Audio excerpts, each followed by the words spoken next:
Bonjour. Puisque je ne comprenais pas ce programme permettant de générer des signaux à 40 kHz, qu'on peut déphaser l'un par rapport à l'autre, je me suis dit, normalement, on utilise des timers, donc des minuteurs, moi j'utiliserai le terme timer, pour générer ces signaux. Donc voilà, ça c'est une de mes tentatives. Je vais dire, j'en ai essentiellement 4, dont une qui ne fonctionne pas du tout, c'est celle-ci. Une qui fonctionne très bien et deux autres oui, une deuxième qui fonctionne assez bien. On verra ça par la suite. Voilà, donc ici je me suis dit, pourquoi pas utiliser deux timers, le timer 0 et le timer 2. Et puis chaque fois que la routine d'interruption liée au timer 0 est appelée, on change l'état du signal 0 d'un des deux signaux. Et puis quand le timer 2 est appelé, on change l'état du deuxième timer. Je mets beaucoup de commentaires dans mes fichiers. Donc ici, je dis comment accéder plus rapidement au port. Le port D permet d'accéder au pin de 0 à 7, le port B de 8 à 13, et puis le port C de 14 à 19, qui sont généralement les ports A0 à A5 ici. Mais on peut aussi les utiliser comme des ports de sortie si on désire. Je donne aussi des informations sur les registres principaux qui sont utilisés pour les timers. On a 3 timers, 0, 1 et 2, qui sont les pins qui sont associés si on fait du pulse width modulated. Je ne vais pas trop en parler par ici. Et puis ici, je donne la référence d'un gros document de 600 et quelques pages qui explique comment utiliser ces timers. Alors, si vous allez sur mon site web de référence, qui est donné ici, on a la... Oh, non, il est donné ici. Voilà, là on a l'adresse. Si on clique sur microcontrôleur Arduino, etc. ici, là on a la page web qui est liée aux vidéos que je fais sur l'Arduino actuellement. Donc si on clique dessus, on arrive ici. Et en allant un peu plus bas, voilà, ici on a le jeu d'instructions assembleur utilisé par les AVR, en particulier l'Arduino, le Atmega 328P. Ici c'est un autre manuel d'instructions. Moi j'ai commencé par celui-ci, j'aime un tout petit peu mieux sa présentation, mais les deux sont très similaires. Et ici, alors c'est le gros manuel qui explique tout le fonctionnement plutôt hardware du microcontrôleur, donc Atmega 328P. Alors, je peux vous montrer ici, voilà, on a à la page 141 la documentation sur le fonctionnement du compteur 2. Et on a ici tout, et on a aussi donc beaucoup plus bas la signification des bits des registres. Alors, je défile un tout petit peu, je défile très vite, mais voilà. Ici, on a le registre TCCR2A avec les bits, et chacun de ces bits, suivant comment ils sont mis, définit un mode d'utilisation de ce timer. Plus bas, on va voir le TCCR2B.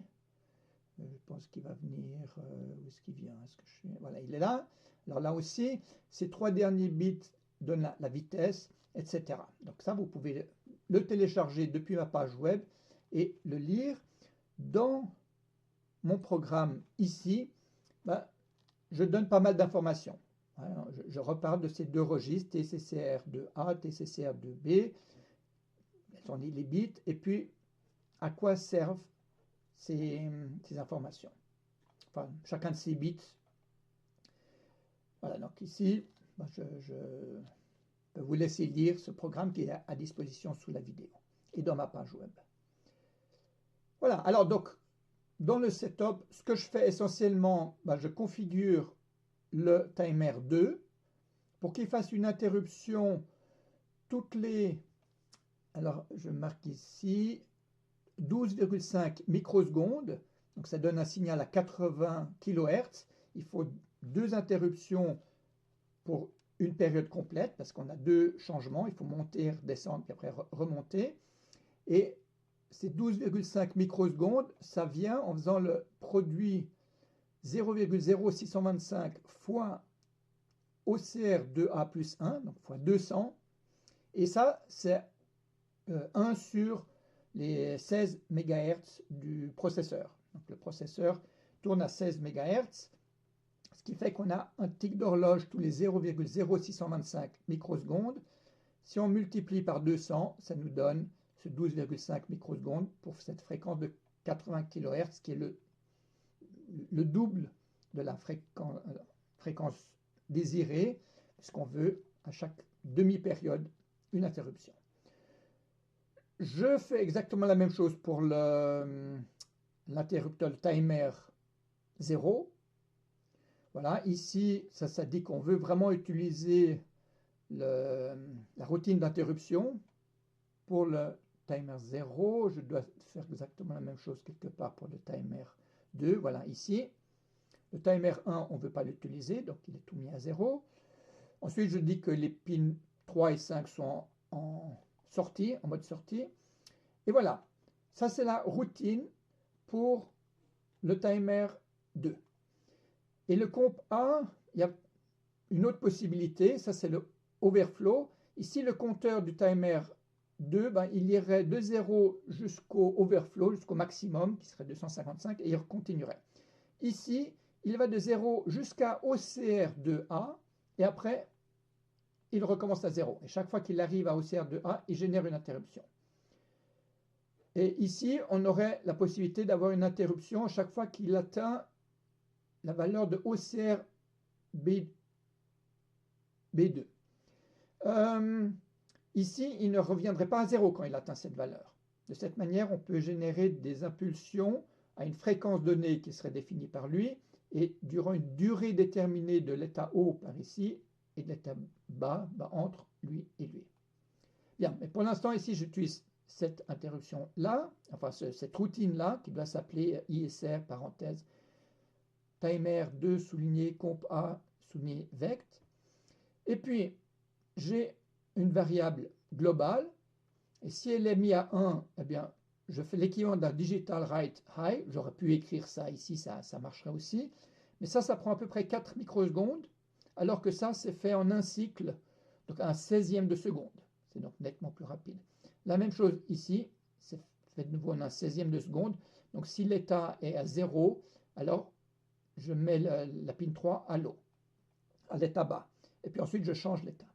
Et je fais exactement la même chose pour le timer 0. De nouveau, j'ai un état.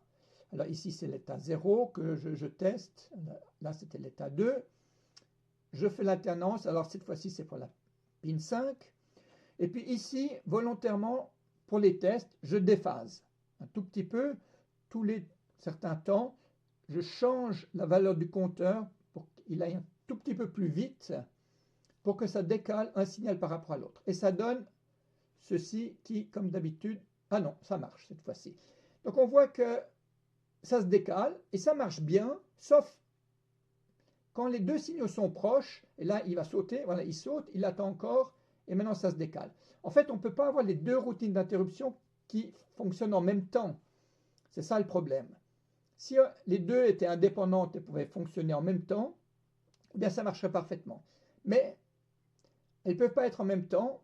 Quand on est dans la routine d'interruption du timer 2, on ne peut pas être dans la routine d'interruption du timer 0 et inversement. Donc malheureusement, ça ne marche pas quand on est proche.